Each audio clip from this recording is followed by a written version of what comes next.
जम्मू कश्मीर और जम्मू कश्मीर के inquiry commission, ये जैकफेड को लेकर एक इंक्वायरी कमीशन बनाया गया था। ये इंक्वायरी कमीशन 1999 में बनाया गया और आज 2023 है, 24 साल गुजर चुके हैं।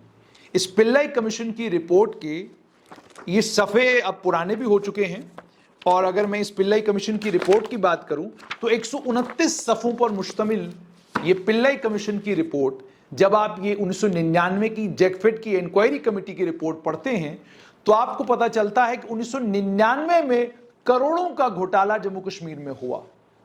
उस करोड़ों के घोटाले में बहुत सारे नाम उस वक्त भी आए। पिल्लाई कमीशन कायम होने के बाद यूं लगा कि अब इसके बाद जैकफेड के अंदर कभी चोरी नहीं होगी। पिल्लाई कमीशन जब कायम किया गया तो यह भी लगा कि जो लोग इस स्कैम में मुलविस हैं उनके खिलाफ सख्त कानूनी कार्रवाई होगी। यह भी लगा कि इंसाफ मिलेगा। अब इस पिल्लाई कमीशन की जब आप रिपोर्ट पर नजर दौड़ाते हैं तो कोई ज्यादा आपको लंबा इस रिपोर्ट में आगे पीछे घूमना नहीं पड़ता, बल्कि थोड़ा सा आप अगर 4 सफ़े पलटते हैं तो इसमें साफ तौर पर आपको छोटी छोटी चीजें मिलती हैं। इसमें एक बात बताई गई कि जो कश्मीर डिवीजन में उस वक्त सोसाइटीज बनाई गई थी, उन सोसाइटीज ने 677.83 लाख रुपए की बेईमानी की और आगे यह बताया गया 1.52 लाख रुपया कैरेज के तौर पर जम्मू से जांस्कार दिखाया गया।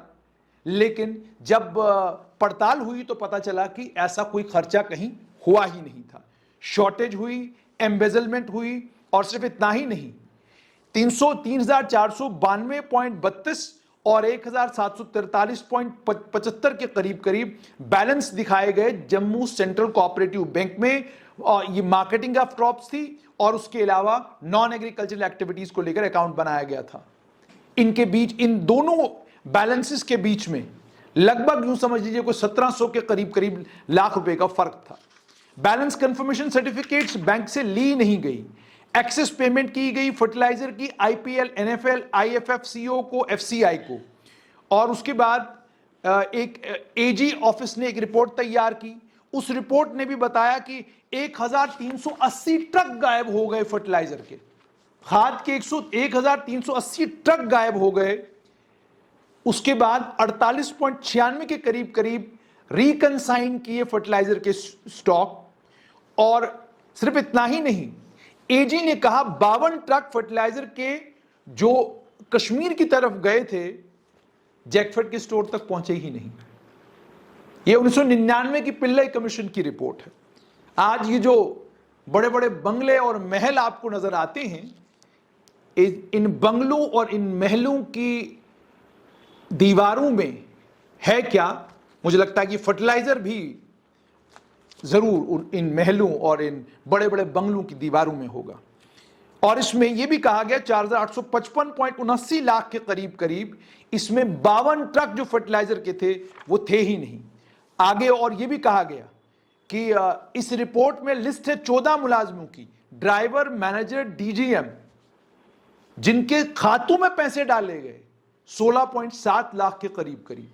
बड़े सारे लोग कह रहे होंगे भाई जुनैद साहब ये छोटी मोटी रकम, 16 लाख कौन सी रकम है? मैं साल 1999 की बात कर रहा हूं और आज साल 2023 है। 16 को अगर आप 6 से भी ज़र्ब देंगे तो ये लगभग 96 लाख के करीब करीब बनता है। लेकिन आज की महंगाई के हिसाब से 10 से ज़र्ब दीजिए तो ये लगभग 2 करोड़ रुपया है जो इन डीजीएम, ड्राइवर, मैनेजर उनके खातों में पड़ा हुआ था। ड्राइवर के खाते में भी पैसे डाले जा रहे थे। और थोड़ा सा अगर आप आगे और चलते हैं तो आपको यह भी पता चलता है कि इसी रिपोर्ट में कहा गया कि एक मैनेजर साहब थे एसके शर्मा, 18.25 लाख का पेंडिंग क्लेम। एक फील्ड ऑफिसर थे जनक सिंह, 20.28 लाख का पेंडिंग क्लेम। जेडी डार थे रिकवरी ऑफिसर, 43.63 लाख का पेंडिंग क्लेम। उसके बाद जैकफेड का स्टोर उस समय सुरनकोट में 295.50 क्विंटल का यूरिया शॉर्टेज, जिसकी कीमत लगभग 1,17,480 रुपए बनती है उस वक्त। जैकफेड का मेंढर का स्टोर 20 क्विंटल गायब। जैकफेड का बालाकोट का स्टोर 180 क्विंटल गायब। अब ये जो शॉर्टेज हुई, इस शॉर्टेज को ना कभी रिकवर किया गया, ना ही कभी जैकफेड की किताबों में दिखाया गया कि आखिरकार ये जो फर्टिलाइजर था, ये जो खाद थी किसानों के लिए, ये गई कहां। उसके बाद मैंने आपको कहा ना कि आप सफ़े पलटते रहिए तो आपको इस रिपोर्ट से 129 पेज की इस रिपोर्ट में बड़ा कुछ ऐसा पढ़ने को मिलता है जिसके बाद आप हैरान होते हैं और ये सवाल पूछने पर मजबूर हो जाते हैं कि ये मेहनत आपने 1999 में किस लिए करवाई थी, ये रिपोर्ट आपने क्यों बनवाई थी, ये तमाशे आप इतने पिछले अगर तमाम सालों को कैलकुलेट किया जाए तो लगभग आप 76 साल से ये रिपोर्टों का तमाशा जम्मू कश्मीर में क्यों करते हैं, जब आपने किसी इंक्वायरी रिपोर्ट के ऊपर कार्रवाई नहीं करनी। और मैं इस रिपोर्ट की क्या बात करूं, वो एक कुंडल कमीशन बना था, उसने फॉरेस्ट के अंदर बेज़ाब्तगियों के ऊपर एक रिपोर्ट तैयार की, उस रिपोर्ट का भी आज तो कोई पता नहीं चला। उसके अलावा कई इंक्वायरी कमीशन और कई इंक्वायरी कमेटियां बनाई गई, जिन इंक्वायरी कमीशनों और कमेटियों को यह जिम्मेदारी दी गई कि पता करिए जम्मू कश्मीर में कहीं चोरी तो नहीं हो रही है।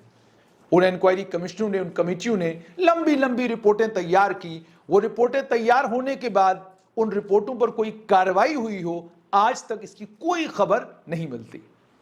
अगर इंक्वायरी की रिपोर्टों के ऊपर कार्रवाई नहीं होनी है तो फिर ये रिपोर्टें आप तैयार क्यों करते हैं। 1999 के दौर में जितनी गंभीर और जितनी सीरियस एम्बेजलमेंट्स इस पिल्लई कमेटी की रिपोर्ट में बताई गई हैं, उन एम्बेजलमेंट्स के ऊपर अगर कार्रवाई हुई होती, उन बेईमानियों के ऊपर अगर सरकार ने एक्शन लिया होता तो शायद किसी की उसके बाद हिम्मत नहीं पड़ती कि वो जम्मू कश्मीर में बेज़ाब्तगी करता या चोरी करता, लेकिन कोई कार्रवाई नहीं हुई। इसीलिए मैंने ये इतनी पुरानी रिपोर्ट लाई। मैंने कहा जो नए वक्त और नए दौर के लीडर हैं, नौजवान हैं, उन्हें पुराने दौरों के ये जो लीडर हैं या हुक्मरान जम्मू कश्मीर में रहे हैं, उनको लेकर जहनों के अंदर अगर ये गुमान है कि इनके दौर में कभी चोरी नहीं हुई, इनके दौर में कभी ठगी नहीं हुई, इनके दौर में कभी किसी तरह की कोई बेईमानी नहीं हुई, उनके जहनों से बाहर निकाला जाए और उनको ये बताया जाए कि इनके दौरों में ये सब कुछ शुरू हुआ, लेकिन इन्होंने कभी इन रिपोर्टों के ऊपर कार्रवाई नहीं की। नतीजा ये निकला कि जैसे मैंने आपको कहा कि जैकफेड की इस इंक्वायरी कमेटी के बाद इसमें जो ऑफिसर मुलविस थे, जरा आज उनका फाइनेंशियल स्टेटस, आज उनका सोशल स्टेटस, आज उनका पॉलिटिकल स्टेटस मालूम कीजिए तो आपके पैरों के नीचे से जमीन खिसक जाएगी। आपको तब ये समझ आएगा कि ये सिस्टम इतना कमजोर और इतना करप्ट है कि इस सिस्टम के अंदर आप सिर्फ बदलाव की दुआएं कर सकते हैं, उम्मीद नहीं।